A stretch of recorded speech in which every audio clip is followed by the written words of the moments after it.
Here are the 3 biggest mistakes that game devs make when trying to start a game company and how to avoid them. Hey, how's it going? My name is Darius, and if you're a game dev and your goal is to grow your game studio's profits, then here are the 3 mistakes you need to avoid. And don't worry if you notice you're making these mistakes right now. You'll get a quick technique showing you how to avoid each one of these big traps too. So here's mistake number 1, and that is not getting player feedback because of fear of rejection. So the number 1 fear that game devs have is that nobody will like their game and they will be disliked into oblivion. So it's fully understandable why game developers spend, months or years polishing their game before asking player feedback. They want to present their game at the highest quality possible before, they approach strangers and ask their feedback.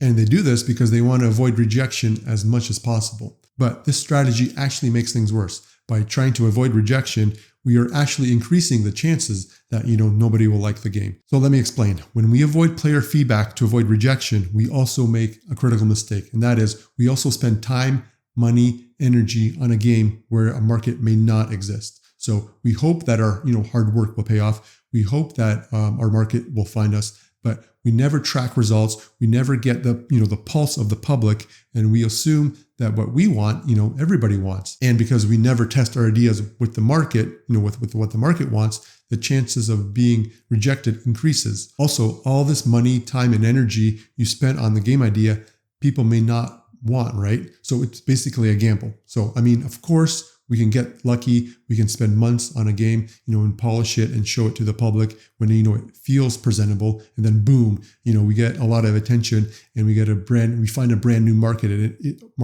and it opens up for us. And wish lists fill in and followers, rush in. But if you're making a commercial game, and not a passion project, you don't want to spend all this time, money, and energy and hoping that, your game will find a market. The chances of success is low because guessing isn't a good market strategy, right? So we need a better strategy than hoping we get lucky. So how do you avoid rejection? To avoid being rejected, we need to deliberately research our idea and validate our idea before we spend months on polishing quality. So let me explain exactly what I mean. To avoid rejection, we need to validate our game idea slowly as we progress in game development. So for example, let's say my idea is to make a bullet hell game with roguelike deck building features, right? So even before I create a prototype, and even before I write a game design document, I would go to subreddits that are in my genre. So basically our shmups and shmup chumps and, deck building roguelike. And then I get their feedback on my game idea, right? I would then use that feedback to polish my game design document, right? Basically make it better. I'd then go back into those communities and ask them to check out my game design document, right? I still want some feedback from it. Then I'd use that feedback to finish the game design document. And then I would start working on my prototype. Then when I finish my prototype, I would go do the same thing, go back to those communities and get their feedback again. You see, you're slowly validating your idea every step of the way. If you don't validate your idea every step of the way, then you increase your chances of being rejected the further along you go into game development. So how does this strategy exactly avoid rejection? Well, when you validate your idea at every little step of the way, you're testing, the pulse of the public. You're discovering what players want and don't want, and you're slowly, building a game that sells itself. Of course, you need a strong vision, and you're not, trying to pander to the audience. What you're trying to do is to see if, what you think is cool is also cool with the audience, right? So by knowing and by matching your vision with what the market wants, you will avoid rejection. But most game devs do this backwards. They polish their game before, they get feedback. And they work on the game design document without player feedback. They work on their prototype, without player feedback, or they polish a demo or their minimum viable product or, their actual game. Then when they feel, ready and polished, that's when they go ask for feedback. They do it backwards. And when they do this, they are assuming, what they want is what the majority of the market wants. So they think that all they have to do is present something polished, like a demo or a prologue or a minimum viable product, or even a game, and then that's all they need to do. But their big mistake is they never really found out if what they are making is what, the market wants. So they make things worse and increase their chances of rejection because they never learned if the market wants their game or not.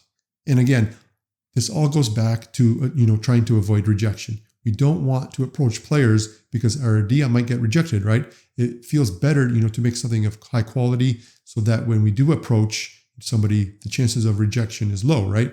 But this is a recipe for disaster, and it makes things worse because we also avoid finding out if there's a market for our game or not.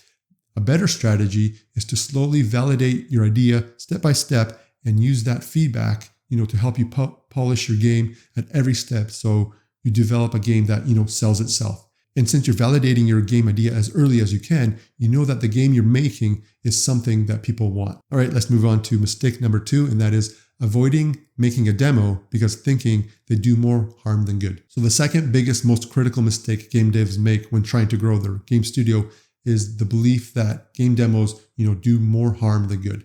This is because, game devs believe that a demo is not a fair representation of, their final game.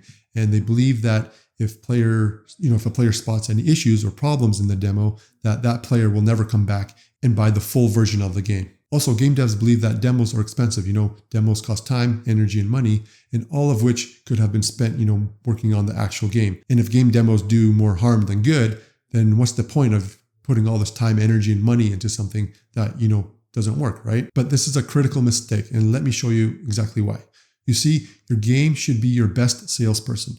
A player should try your game, and your game should, sell itself. In other words, a player should play your game and get so excited that, they tell their friends and they post it online on social media, for example, Reddit or Twitter or YouTube or whatever. But there is one issue. Even if your game can, sell itself, how do you get your game in the hands of players in the first place, right? Well, your best, ad for your game is your demo, because it's a lot easier to convince a player to download your free demo than it is to, ask them to buy your game, right? And it's a lot easier to grow your wish lists and your followers using your demo than it is by, posting screenshots or, making TikTok videos or devlogs or trailers even. So how do you exactly avoid this mistake? How do you leverage your demo so that it helps you grow your wish lists, your followers, and increase game sales? Well, remember how I said that game devs believe demos do more harm than good? Well, here's a different strategy. Your demo should be a self-contained, standalone, complete experience. It should be as polished as your final game, and it should have a start, a middle, and an end. It could be, a prologue. It could be the first, level of your game. It could be the first chapter. It could be the first area. But as long as it's a complete experience, then it will give your game, a fair representation of the final product. So treat your demo like as if you would treat your final version of your game when you launch it. And this way you'll avoid making something that does more harm than good. All right, let's move on to mistake number 3, and that is making marketing content that asks players to wishlist or join Discord or buy my game. And you might be thinking right now how stupid that sounds, right? And how you might be questioning everything I've been saying so far because, that's the whole point of marketing, right? But hear me out. I'm going to shift your mindset on a few things about marketing and how to market your game. So the third most critical mistake why most game devs fail at growing their game studio is because their marketing is asking the player the wrong things. You see, the best marketing never asks a player to buy. The best marketing never asks a player to wish lists. And the best marketing never asks a player, to join your Discord. And the best marketing doesn't, cry out loud, buy my game or watch my trailer or check out this cool feature. And I know this is very confusing to you right now because almost all the ads and marketing you see does this type of selling, right? You want to get as much attention to your game, right? And you want to tell them to buy the game, right? But let me explain a few things and this will shift your mindset. Remember, the players you're trying to attract are selfish, as we all are, right? They don't care nothing about your game studio. They don't care about how many hours you put on in your game, and they don't care really about your game, right? Players, all they want to know is what's in it for them. And asking a player to buy now or wishlist now is not at all that appealing to them. And this is why most game devs fail at marketing their game and growing their game studios, because their marketing does not work and their marketing is asking the player the wrong things. So then what does work, right? Well, here's how to avoid this mistake in your marketing and marketing your game. Well, when trying to sell anything, you need to stair-step the process. You need small action steps that lead to big results over time. So let me give you a wild example here. So pretend you and I are waiting for a bus and you're wearing a Fred VanVleet Raptors jersey, right? It would be very, very weird if I came up to you and asked, hey, you like basketball? I like basketball. Want to go check out a game with me? you'd definitely say no, right? It's just weird. I mean, first of all, it's weird, but it's also a huge commitment, especially if you don't know me, right? You're not going to go see a game with me if you don't know me. But say I came up to you and asked, sucks about Van Vliet leaving to Houston, right? That approach is a lot less committal on your end, and you probably reply back, right? And if we hit it off and we become fast friends, right, then I might ask you, hey, this is kind of out of the blue, but my buddy can't make it and I have a spare ticket. You want to catch the game with me? So anyway, even if you don't like basketball, even if you don't like small talk, my point is what most game devs do is they create marketing and go out there and try to, get people to buy their game. But just like me going up into your face and asking you to watch a, basketball game with me, asking a player to, buy now or wish list now is asking a player too much of a commitment. They don't know you and they don't like you yet, and they're not going to spend money for a game they hardly know, right? You need to stair-step the sales process. So here's how. So number one is grab their interest by creating valuable marketing content. So like YouTube or TikTok videos or even blog posts, right? So the key here is always promise the result and benefits your player will get for playing your game. And do not talk about game dev or anything technical or updates or news just yet. And then number two is all your marketing content should lead them to download your demo. This is why it's so important to have a demo. So again, see mistake number two, because your demo is your best ad for your game. And basically let your demo do all the selling for you. And then number three is your demo should have a call to action and a link to where they can join your Discord or your email newsletter. And follow up with relationship building marketing content. So for example, talk about your dev process, talk about updates and your thoughts about your genre, just stuff you like and you hate. And now that they know you and they like you and they're interested in your game, that's when it's okay to talk about all this technical stuff, right? They are interested in, but if you first approach them with, boring technical stuff, they're not going to be interested. All right, let's move on to number four, and that is turn them into a fan and ask them for the wish list, right? So continue to offer them valuable content and updates, and also invite, people to ask questions and invite them to share their stories about, your genre and what they also hate and don't like about their genre. And you can use this idea too to get people active in your Discord, right? And since you've built a relationship with them, this is when it's okay to ask for their wish list, and you'll have a higher chance of getting that wish list now that they know you. All right, let's move on to number five, and that is convert them into a customer.